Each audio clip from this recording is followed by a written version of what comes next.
Hello दोस्तों, कैसे हो आप लोग? आज की इस वीडियो में बात करेंगे हम कि गवर्नमेंट ने कुछ चेंजेस किए हैं। अब गवर्नमेंट ने क्या-क्या नए रूल लाए हैं और वो कुछ चेंजेस हमें कैसे इफ़ेक्ट करेंगे, वो मेनली हम बात करने वाले हैं। तो मेजॉरिटी में 2 चेंजेस आए हैं कि जो थर्ड पार्टी इंश्योरेंस है, अब वो किसी का हो बाइक का, कार का, उसके प्राइस अब बढ़ गए हैं। और दूसरा मेजर आया है जो 26 मई से ही रूल लागू हो गया है, वो ये है कि जो हमारा बैंकिंग है, बैंकिंग में हम जितना भी 20 लाख या 20 लाख से ज़्यादा का हम ट्रांज़ैक्शन करते हैं एक वित्तीय वर्ष में, अब उसका चार्ज उसके लिए आधार कार्ड या पैन कार्ड अब मैंडेटरी कर दिया गया है। अब दोनों ही चीज़ें जानने की कोशिश करते हैं कि कैसे किस-किस का कितना है। तो पहले स्टार्ट करते हैं बाइक के कार इंश्योरेंस से। तो बाइक के कार इंश्योरेंस का थर्ड पार्टी जो इंश्योरेंस है, उसके गवर्नमेंट ने प्राइस थोड़े चेंजेस किए हैं और पहले के कंपैरिज़न में अब थोड़े बढ़ा दिए। तो जानते हैं कि किस-किस का कितना बढ़ा है। अगर आप सबसे पहले बात करते हैं टू व्हीलर्स की। अगर टू व्हीलर्स में देखें तो अगर न्यू कोई टू व्हीलर्स खरीदा है, तो अगर वो 75 सीसी से बिलो है, तो उसका प्राइस उसके जो इंश्योरेंस के प्राइस हैं, वो बढ़ाए हैं 177%। अगर 150 सीसी से बिलो है, तो 70%। अगर 350 सीसी से बिलो है, तो 35%। और अगर 350 सीसी से अबोव है, तो 16%। ये प्राइस चेंजेस किए हैं टू व्हीलर्स के लिए। अगर हम न्यू प्राइवेट कार्स की देखें, न्यू प्राइवेट कार्स में बात करें अंडर 1000 सीसी 23%, अंडर 1500 सीसी 12% और अबोव 1500 सीसी 1%। माइनर सा चेंज आया है, जो उसमें बढ़ा है।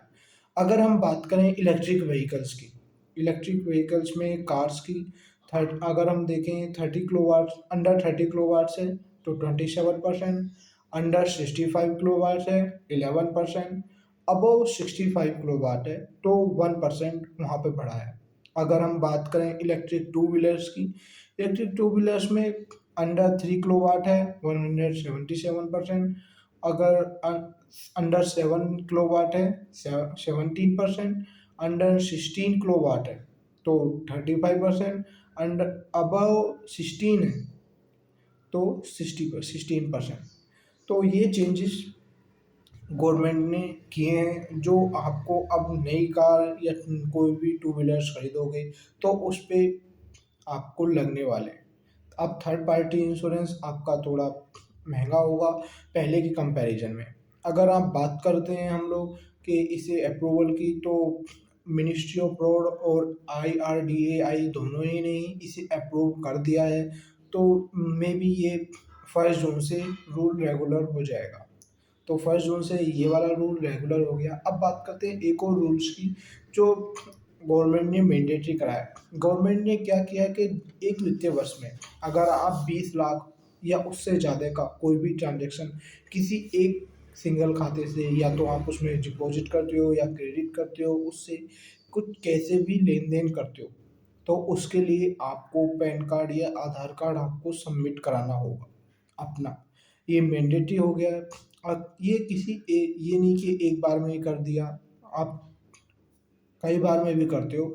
अगर इतना आपका ट्रांज़ैक्शन है 20 लाख या उससे ज़्यादा, तो आपको पैन कार्ड या आधार कार्ड होना ही चाहिए। अगर आपने पैन कार्ड, आधार कार्ड में से कोई नहीं है आपके पास में, मान लीजिए आपके पास पैन कार्ड नहीं है अभी तक का, तो आपको आधार कार्ड सबमिट करना होगा। अगर आप पैन कार्ड, आधार कार्ड लिंक है आपका और सब कुछ वेल है आपका, तो आपको दोनों में से एक चीज़ सबमिट करनी होगी। इस वित्तीय वर्ष अब जो भी जितना भी आप लेन-देन करोगे और एक वित्तीय वर्ष का ये काउंट होगा। प्लस अगर आप कोई भी सेविंग अकाउंट खोलते हो या करंट अकाउंट खोलते हो, तो अब पहले ये मैंडेटरी होगा कि उसमें पैन कार्ड या आधार कार्ड आपका होना ही चाहिए। अब ये नेसेसरी हो गया है, इसके बिना आपका कोई भी अकाउंट अब ओपन नहीं हो सकता। ये मैंडेटरी कर दिया है। अगर आप बात करते हो कि दोनों में से एक नहीं है या फिर कोई भी आप एक्सक्यूज़ देते हो, तो उसके लिए ये मान्य नहीं होगा। कोई सा भी अकाउंट खोलो, अगर आप करंट अकाउंट खोलते थे पहले जैसे कुछ नहीं देते थे उसमें, उसके लिए भी अब कंटिन्यूअसली ये रूल्स अप्लाई होंगे। तो गवर्नमेंट इसके ज़रिए सभी जितने भी टैक्स पेयर्स हैं सबको एक तरह से देखना चाहती है कि कितने का लेन देन कर रहे हैं। अगर कर रहे हैं तो टैक्स से कौन कौन बच के भाग रहा है। जो टैक्स से बच के भाग रहा है उसके लिए बहुत बड़ी प्रॉब्लम है। अगर जो टैक्स ऑनलाइन पे करते हैं ठीक से, तो उनके लिए इससे कोई दिक्कत नहीं होने वाली, क्योंकि और कोई एक्स्ट्रा कुछ है नहीं। So thanks for watching this video. I hope you gain something.